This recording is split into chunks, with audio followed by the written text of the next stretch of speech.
To connect your Shopify store to Printdoors, you need to create accounts on both first. So if you are not a Printdoors user yet, go to our website and create your free Printdoors account.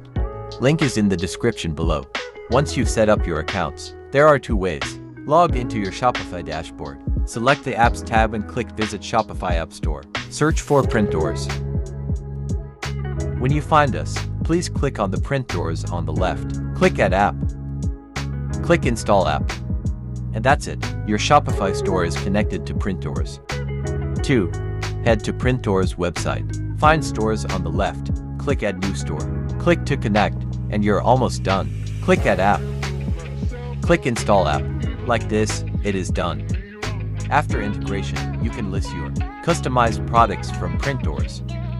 Personalize your product name, description, and some other product information.